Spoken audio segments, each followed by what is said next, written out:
Thank you for joining us once again here at Down To Earth Ministries and tuning in to the Outpour with your host, Pastor Jon-Michael Thomas. God bless you, everybody. Today we're going to be talking from Daniel chapter 3, verses 13 through 30, from the topic, I Don't Look Like What I've Been Through. Be blessed. I don't know about you, but when I was younger, I'm going to say in my late teens and early 20s, I had life figured out, or so I thought. I had my plans and what I was going to do, and I had seen other people that seemed like they had got stuck in life, and I've seen other people that the life just didn't turn out right. And I looked at some of the mistakes other people made, and I said, well, hey, I'm going to be smart. And I thought I was smart. I graduated National Honor Society, and I graduated from college in 3 years, and I had a full ride to school, and I had so many scholarships that at the end of the semester, they always gave me, at the beginning of the semester, they always gave me a $1,000 or $2,000 refund. Life was good. I had a little bit of change, and I was able to buy a car with cash. Life was pretty good. I thought that, I would just keep that right on going. While I was in college, I also was attending school so that I could get ordained, and all of that was going smooth, and all of that worked, and I graduated, and all that went smooth. And then I found out, that life can kick you in the teeth.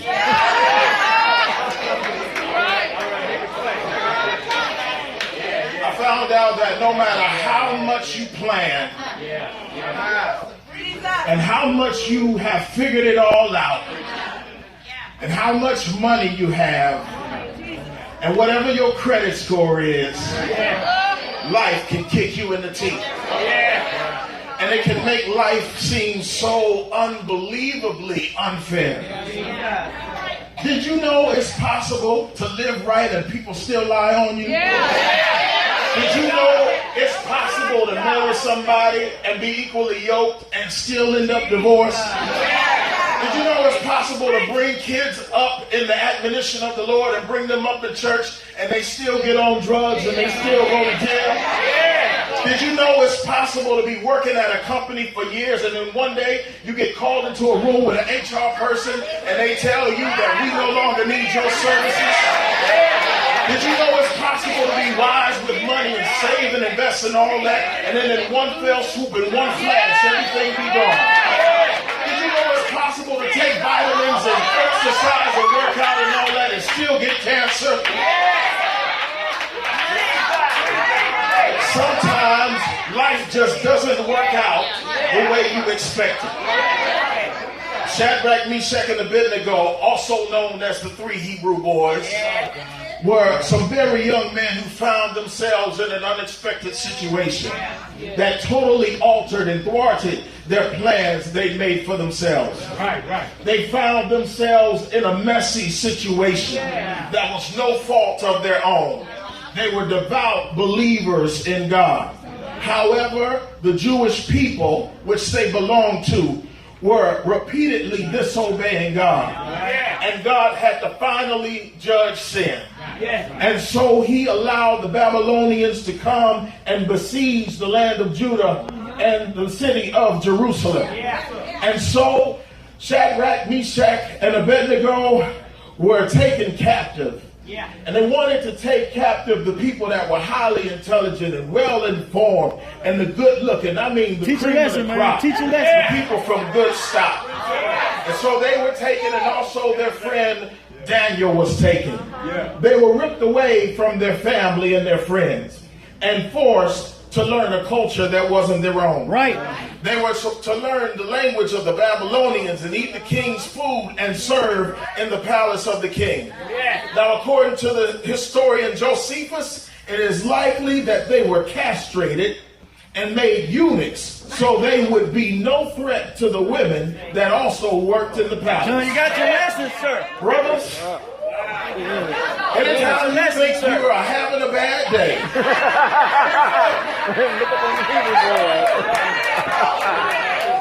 your day has not gone that bad. At the beginning of the day before this happened, I'm sure. Somebody asked them, how you doing? They said, I'm doing all right.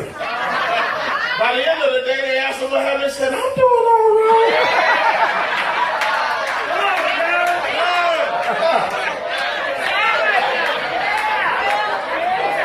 But despite all, I'm silly, I'm sorry. I'm trying to keep myself together. Despite all they had been through, they refused to turn their backs on God and refused to go against their law, and God's law. God had given them favor. One day, King Nebuchadnezzar had a dream and demanded that someone out of his group of magicians and enchanters and sorcerers and astrologists, and the Chaldeans were known for their astrology and all of their culture and insight and all of that stuff. He was looking for one of them to tell him what his dream was and then interpret it. And they were saying, well, if you tell us what the dream is, we'll interpret it then. But Nebuchadnezzar said, no, I don't want to tell you what the dream is, because I know how tricky you are. And what you're going to try to do is you're going to try to take a dream and then you're going to try to tell me what it means, but you don't really know what it means. You don't really have no connection to understand what it is. But finally they found Daniel, and Daniel was given the dream. The Lord showed it to him, and then he was able to interpret the dream. And Nebuchadnezzar even said, surely your God is the God of gods and the Lord of kings and a revealer of mysteries, since you have been able to reveal this mystery. After Daniel had interpreted this dream, Nebuchadnezzar made him over the province of Babylon. And then Daniel had his friends. He requested for his friends to be put over the administration of Babylon in his stead. So things had started off really bad for them, but now they started to get better. They were now part of the top part of all of the people that ruled in Babylon. So basically they started from the bottom, now they're here. They started from the bottom, now their whole team was here. So at Daniel's request, they was made administrators. Things got a lot better until one day King Nebuchadnezzar built a golden image that was 90 feet tall and 9 feet wide. And he said that when the music plays, I want everybody to bow down and worship the image. Now, I already told you Shadrach, Meshach, and Abednego were devout believers. So they did not bow. Now remember them Chaldeans and remember those enchanters and all those people that couldn't interpret the dream? Well, they saw that they had not bowed. And there's always somebody who's mad at you or jealous or whatever. They go to your boss and got to tell on that so-and-so did this and so-and-so did that. Well, Shadrach, Meshach, and Abednego found themselves in that situation. And they went to King Nebuchadnezzar, and Nebuchadnezzar said, hey, are you telling me, Shadrach, Meshach, and Abednego, after I put you as administrators over Babylon, that you mean that you are not going to bow down to this image? And now they're in a terrible situation. Because the decree had already been given that if you don't bow down, you're going to be cast into the fire. So they're in a tough situation, and they are about to get cast into the fire. And he said, I'm going to give you one more time. Go ahead and bow down, or you can get chucked into this fire. Now, a lot of us would have compromised. We would have said, well, I know that I'm serving the real God, and I bend my knees when I'm tying my shoes anyway. So I'm just going to tie my shoes when everybody else is bending down, and I'm going to pretend, but Lord, you know that I'm not really forsaking you.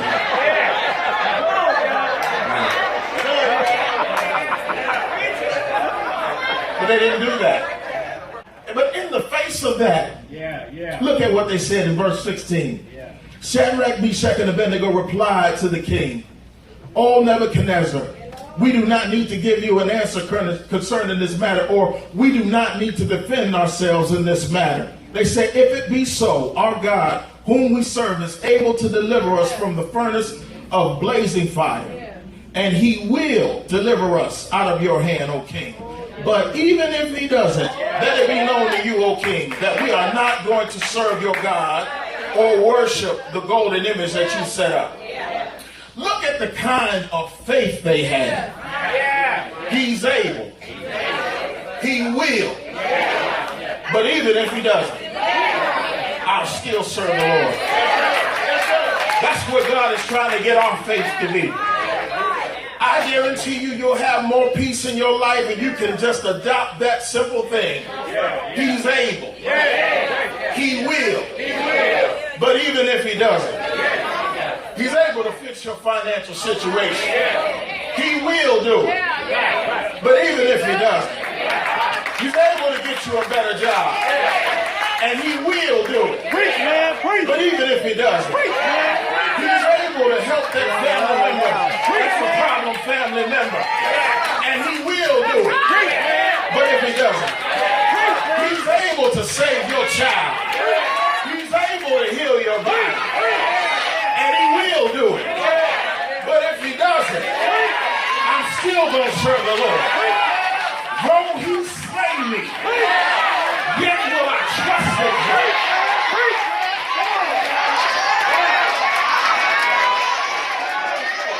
Tell it all, John. I want you to know that every now and then, something is going to happen in your life to make you question if God is real, to make you question if he really got power. It's gonna challenge you and make you want to bow down under pressure. Something is going to threaten you and make you want to bow down under threat. But that's when you got to have your faith. And you got to be where you say, I won't bow to despair. I won't bow to distress. And I won't even bow to depression. Now, of course, refusing to bow has its consequences. Shadrach, Meshach, and Abednego had enraged the king. So much so that his facial expression changed. We got some people, I don't know, maybe you one of them, show of hands, people, you can't control your face. If something wrong, you just know your face gonna be messed up. Somebody got to tell you, hey, fix your face. Yeah. So the king Nebuchadnezzar had this problem. And so he was so upset, he ordered the furnace to be heated 7 times hotter than normal. He commanded the strongest soldiers to tie them up while they were still clothed. Now, I know a lot of people say that God took the heat out of the fire. Right. But that is not Explain it, sir. what the Bible says. Right. You don't believe me? Check the text. Verse 2, it says, because the king's command was urgent, and the fire had been made extremely hot, the flame of the fire slew the men who carried up Shadrach, Meshach, and Abednego. Now, if the fire wasn't real, or if the fire had no heat in it, it could not have burned up and killed the men that tried to throw them in the fire. The fire was real. Don't let nobody tell you what you going through ain't real. Don't let nobody downplay what you going through and say, oh, that ain't nothing. It's real to you. You're the one going through it, not them. Unfortunately, that's all the time we have for today. For more information about our ministry, go to www.dte.org. If you would like to contact our ministry or would like to request a speaking engagement from Pastor John, please email us at info@dte.org. If you would like to have prayer, please feel free to give us a call at 216-409-6772. If you were blessed by the ministry you heard today, please feel free to give a financial gift to Down To Earth Ministries at 2805 Golden Meadow Avenue, Mesquite, Texas. Or you may give online on our website at www.dte.org. Well, we want to thank you again for joining us today on The Outpour. We look forward to ministering to you again this same time, same place. Be blessed.